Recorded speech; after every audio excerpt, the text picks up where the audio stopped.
डाकू ने उससे बहस न की। मोची ने बंद आंखों से जो मकान बताया था उसके दरवाजे पर उसने खड़िया से एक निशान बना दिया। फिर वह मुस्तफा की आंखों पर पट्टी बांधकर उसकी दुकान के चौराहे पर छोड़ गया।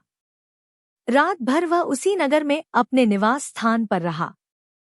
दूसरे दिन सुबह उठकर वह अपने दल में गया और सारा हाल बताया कि किस तरह फला मोहल्ले के बूढ़े मोची की आंखों में पट्टी बांधकर वह उस मकान में गया जहां मोची ने 4 टुकड़ों को सीकर पूरी लाश बनाई थी और स्पष्टतः वह उसी आदमी की लाश थी जिसे हमने मारा था। सरदार ने कहा, ठीक है, आज रात को मेरे साथ चलकर तुम मुझे वह मकान दिखाना। इधर सुबह मर्जीना घर से बाहर निकली तो उसे अपने द्वार पर खड़िया का निशान मिला। उसे खटका हो गया क्योंकि उसे डाकुओं के बारे में मालूम था। उसने हाथ में खड़िया ली और आसपास के 10-12 मकानों पर ठीक वैसा ही निशान बना दिया जैसा उसके मकान पर बना हुआ था। रात को जासूस डाकू अपने सरदार और 2-1 और साथियों के साथ वहां आया तो देखा कि कई मकानों पर वैसे ही निशान बने हैं। जासूस डाकू यह देखकर बहुत परेशान हुआ।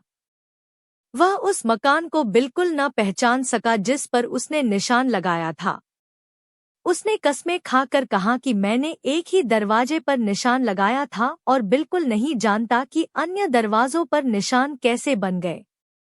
सरदार अपने सभी साथियों को लेकर जंगल में आया और पहले घोषित की हुई शर्त के मुताबिक उसे मृत्युदंड दिया गया।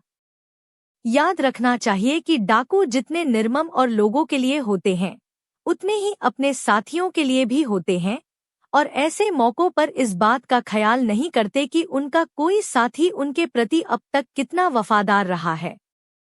खैर, उस जासूस डाकू को मारने और उसकी लाश ठिकाने लगाने के बाद डाकू फिर सोच विचार करने लगे कि कैसे उस आदमी का पता लगाया जाए जो गुफा का भेद जान गया है।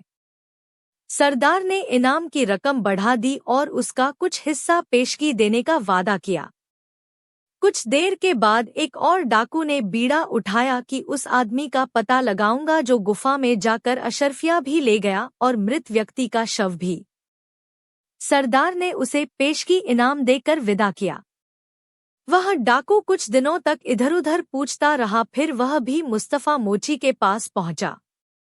मुस्तफा को इस तरह भारी इनाम पाने की आदत पड़ गई थी और उसे यह विश्वास हो गया था कि इस सौदे में उसे किसी तरह का खतरा नहीं है, इसलिए वह कुछ ही देर में इस बात के लिए तैयार हो गया कि रात को उसे आंखों पर पट्टी बांधकर इच्छित भवन तक ले जाया जाए। दूसरे जासूस डाकू ने वहां पहुंचकर और मकान के बारे में आश्वस्त होकर उस पर लगे हुए सफेद निशान के बगल में एक लाल निशान लगा दिया है और अच्छी तरह याद रखा कि सफेद निशान के किस ओर लाल निशान लगा है। मर्जीना की तेज निगाहों से दूसरी बार को वह लाल निशान भी नहीं बच सका। अब उसे पूरा विश्वास हो गया कि कोई बुरी नीयत से कासिम के घर को, जिसमें अब अली बाबा रहता था, चिन्हित करना चाहता है। उसने सुबह ही सुबह पड़ोस के सारे मकानों में सफेद निशानों की बगल में वैसे ही छोटे लाल निशान बना दिए। इधर दूसरा जासूस डाकू अपने सरदार के पास गया और उससे कहने लगा कि मैंने अब की ऐसा निशान लगाया है जो आसानी से किसी को दिखाई भी नहीं देगा। सरदार 2 साथियों और जासूस डाकू को लेकर रात में वहां पहुंचा तो सबने देखा कि पहले जैसा ही धोखा हुआ है। मोहल्ले के सारे मकानों पर एक ही जैसे निशान बने हुए हैं। दूसरा जासूस डाकू भी बड़ा लज्जित हुआ और जब डाकू अपने अड्डे पर पहुंचे तो वह सरदार से अपने प्राणों की भीख मांगने लगा, किंतु सरदार किसी प्रकार की ढिलाई दिखाकर दल का अनुशासन कमजोर नहीं करना चाहता था, इसलिए उसने उसे भी मरवा दिया। 2 जासूस डाकुओं की असफलता और मौत देखकर अब कौन वांछित व्यक्ति का पता लगाने को तैयार होता, इसलिए सरदार ने स्वयं ही यह काम करना तय किया। वह भी मुस्तफा मोची के यहाँ पहुंचा और उसे अशरफिया देकर उसकी आंखों में पट्टी बांधकर अली बाबा के मकान के सामने पहुंचा। वह देख चुका था कि मकान पर निशान लगाने की विधि 2 बार असफल रही थी, इसलिए उसने घूम फिर कर सारे मकानों की अच्छी तरह पहचान की। अली बाबा के मकान के विशेष चिन्हों को भी याद रखा। दूसरे दिन दोपहर के समय उस मोहल्ले में जाकर पूछताछ की और अली बाबा के बारे पता लगाया कि वह शांत और सौम्य स्वभाव का अतिथि प्रेमी व्यक्ति है। डाकुओं के सरदार ने अपने अड्डे पर वापस जाकर अली बाबा को मारने की योजना बनाई। वह यह काम चुपचाप करना चाहता था। उसने अपने आदमियों को भेजकर 38 बड़े-बड़े तेल के कुप्पे जिनमें एक आदमी सिकुड़कर आसानी से बैठ सकता था तथा 19 खच्चर मंगाए। उसे अपने बचे हुए 37 साथियों को एक-एक कुप्पे में बिठाया और संतुलन पूरा करने के लिए एक कुप्पे में ऊपर तक तेल भरवाया। फिर एक-एक खच्चर पर 2-2 कुप्पे इधर-उधर लटकाकर शहर को चल दिया। सरदार ने कुप्पों के अलावा 37 आदमियों के लिए भोजन भी उनके पास रखवा दिया। सबके पास एक-एक तेज छुरी भी थी। सरदार ने योजना सबको समझाई कि हम लोग अली बाबा के घर में ठहरेंगे और आधी रात को जब कुप्पों पर मेरी फेंकी हुई कंकड़ियां लगे तो सभी डाकू छुरियों से अपने अपने कुप्पों को चीर कर निकल आए और अली बाबा तथा उसके परिवार के सदस्यों की हत्या करके रात ही रात चुपचाप शहर में इधर-उधर छुप जाएं और सुबह शहर से बाहर निकलकर अपने अड्डे पर वापस आ जाएं। सभी डाकुओं को यह योजना पसंद आई।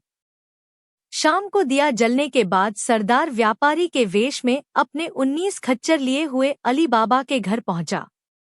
उसने खच्चर बाहर रहने दिए और खुद अंदर गया। अली बाबा अपनी बैठक में बैठा था।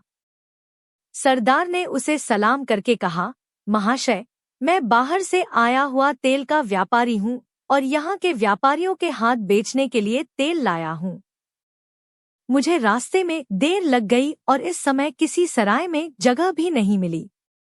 यदि आप अनुमति दें तो आपके अहाते में अपने खच्चर बांध दूं और तेल के कुप्पे रखवा दूं। सुबह उन्हें फिर खच्चरों पर लाद कर तेल की मंडी में चला जाऊंगा। अली बाबा ने उसको अतिथि बनाना मंजूर कर लिया। उसने अपने आदमी से कुप्पे उतरवाएं और खच्चरों के लिए घास की व्यवस्था करने को कहा, किंतु डाकू सरदार ने कहा कि मेरे पास खच्चरों का दाना है। अली बाबा उसके बदले हुए वेश में उसकी आवाज भी नहीं पहचान सका। उसने कहा, आप मेरे साथ भोजन करें और आपके लिए बाहर की ओर एक कमरा खाली कर दिया है, उसमें सोए। इसे अपना ही घर समझें। उसने मर्जीना से कहा कि मेहमान के लिए अच्छा भोजन पकाओ।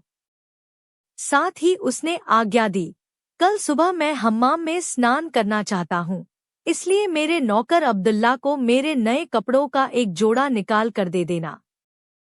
साथ ही स्नान के पूर्व मैं पौष्टिक यखनी, मांस रस पीना चाहता हूँ, वह भी रात ही में चढ़ा देना ताकि सुबह तक भली भांति तैयार हो जाए। मर्जीना ने कहा, यह सारी बातें हो जाएंगी।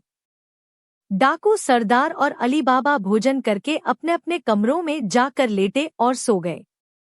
डाकू ने सोचा था कि एक नींद ले लूं, क्योंकि आधी रात के बाद तो रात भर जागना ही था। इधर मर्जीना ने अली बाबा के लिए कपड़े निकालकर अब्दुल्ला को दिए। फिर वह यखनी चढ़ाने की तैयारी करने लगी। संयोग से उसी समय रसोई के दिए का तेल खत्म हो गया। घर में जलाने का तेल भी नहीं था। वह परेशान हुई तो अब्दुल्ला ने कहा, रोती क्यों है? व्यापारी के इतने सारे कुप्पे रखे हैं, जरा सा तेल उससे ले ले, व्यापारी को क्या पता चलेगा? मर्जीना ने कहा, फिर तू ही तेल ले आ। अब्दुल्ला बोला, मुझे तो सुबह जल्दी उठकर मालिक के साथ हम्माम को जाना होगा। मैं तो सोने के लिए जाता हूँ, तू ही तेल ला। यह कहकर अब्दुल्ला चला गया।